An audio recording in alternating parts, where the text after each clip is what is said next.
How did a refugee go from being a dishwasher to a doctor? One of my earliest memories of this country was September 25th, 2001. It has been just 2 weeks since the worst attack on this country. And here we are, a Muslim, Syrian refugee family standing in the JFK airport, waiting for our flight to our new home in Atlanta. We just arrived after a 6-year stay as refugees in Germany. We had no family and no friends, and our only guide was a social worker waiting for us in the Atlanta airport. While waiting in the fear of the unknown, I noticed a businessman sitting next to me. He started talking to me. I was like, well, he pointed to the rainy weather outside. He pulled his phone and showed me a picture of his dog. It was very funny because I didn't understand anything he said. My parents smiled at him. He made us feel at ease at that moment. You know, in Germany, many people will speak to us in broken German because we look different. We look like the foreigners, the Ausländer. And I'm just 5 minutes in this country, and this businessman thinks I'm an American just like him. He smiled when I say, sorry, no English. Well, before Germany and before America, there was Syria.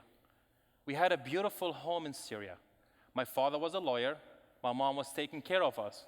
I was an honor student in a private school. We had a great life in Syria. But one day, the police stormed in our house looking for my father. They pushed my mom against the wall, and I went for her rescue. And the next thing I know, I was laying on the floor holding my head while blood is running down my face. I was 11 years old. My father was oppressed by the government. As Kurds, it's very hard to be in a region of Iraq, Turkey, Iran, and Syria. And we are from the Kurdish ethnic group.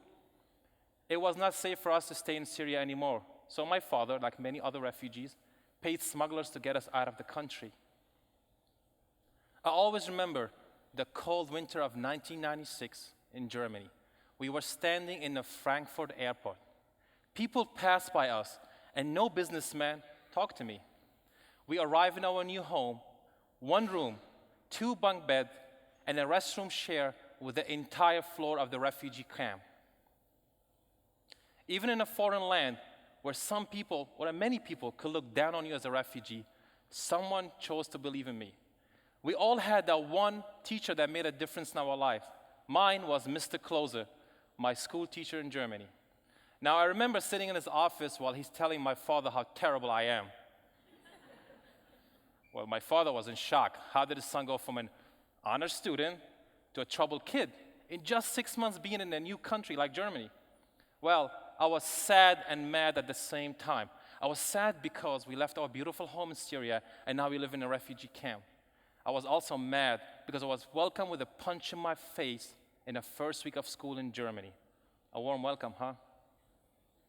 Well, after terrible things I did, I had no choice but to join a group of students who looked like me, the foreigners, the Ausländer.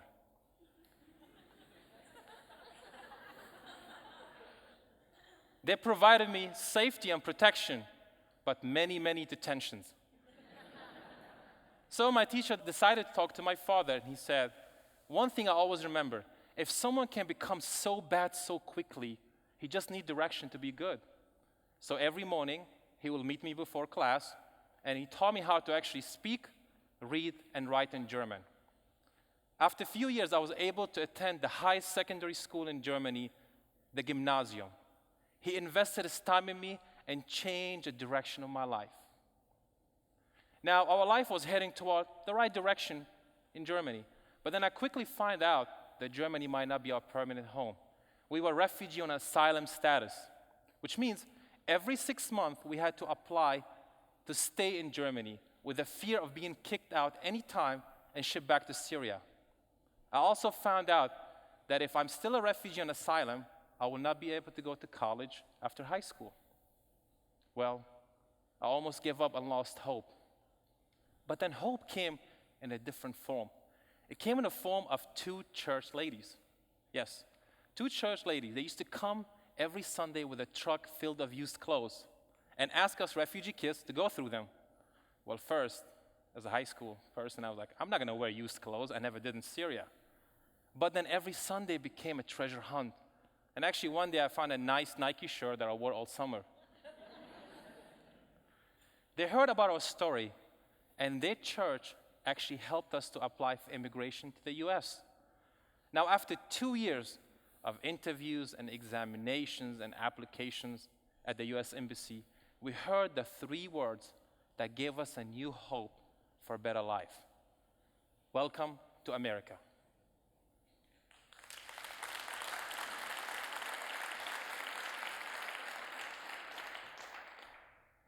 We were truly welcome in this country. Now remember, we arrived here 2 weeks after September 11, 2001.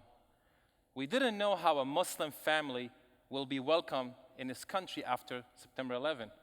Well, we were welcomed by 10 members of the All Saints Episcopal Church members.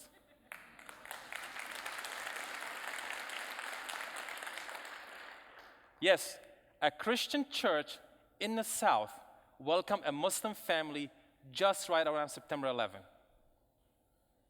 I remember one of the oldest members. Actually, before the oldest member, they actually managed to get us a new apartment filled with new furniture and new clothes. They even had a welcoming party for us. But the oldest member was this quiet 80-year-old lady. She asked me about my future. I told her I want to go to college. One day, she drove to our house and asked me to drive with her in a big car. Well, first of all, I was scared to drive with an 80-year-old lady in a big car. She drove me to Georgia State University and introduced me to a former refugee from Rwanda who actually helped me apply to college during that time. I never saw her again. Again, our life was going toward the right direction in this country. But then I quickly found out again that the life as a refugee in a camp does not prepare you for the real world. In Germany, when we lived in a small camp, you're not allowed to work. You get just enough money to survive, and the government supports you. Here in America, when you arrive as a refugee, you get about 4 to 5 months of rent assistance, and then you're on your own. You got to learn the language, get a driver license, find a job, and you just have 4 or 5 months to be on your own. Well, my father couldn't work because he was sick. My mom couldn't find a job around that time, and my brother was too young to work. So me, as a high school senior, I found a job within few weeks being in this country. I found a job as a dishwasher and cleaning restroom in a restaurant that is actually 1 block away from where I trained today as a cardiologist at Emory University Hospital.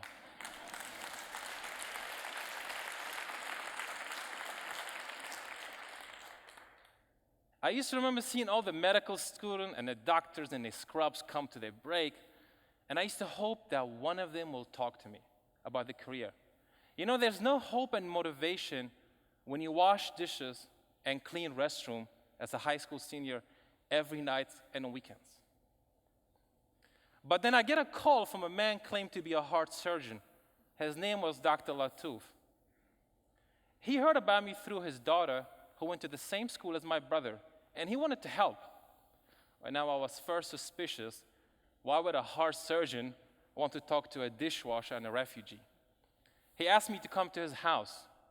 A few weeks later, I drive to his house in my 1980 Camry. I didn't know that he lived in the most prestigious area in Atlanta. When I parked my car, I looked like his gardener. He welcomed me to his house and listened to me and gave me some advice. And he asked me to help him with a small project to find few articles on metabolic syndrome and heart disease. I think he expected me to find about 5 and 10 articles. A few weeks later, I sent him a document with 150 articles summarized in 1 page, each in 1 paragraph. Since then, we published papers together, we traveled the world, and actually taught and presented conferences on heart disease and prevention, and we co-founded several organizations like You Beyond and Young Physician Initiative that actually provides mentorship to students like me. He became both my life and career mentor.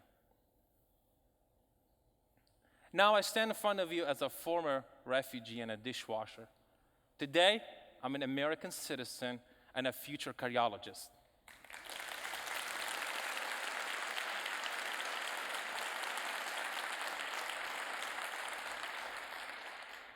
Today, I'm training as a preventive cardiologist on a Katz Foundation grant at Emory University. The same place where that's 1 block away, where I used to wash dishes and clean from the restaurant. It took me 10 years to walk 1 block to be where I am today.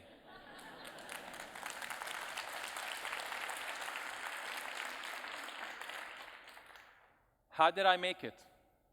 You are the reason I am here today.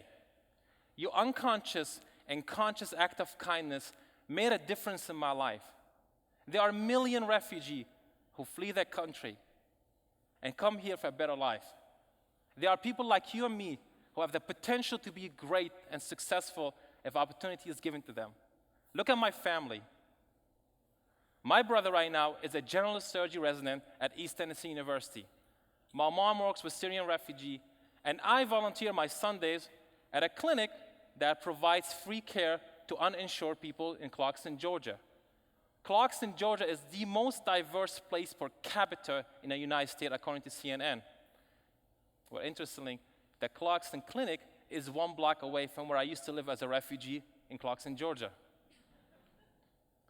So you invested in me, and now I'm investing in the community. So when you see a refugee, I want you to see potential and opportunity of investment in our future. Thank you.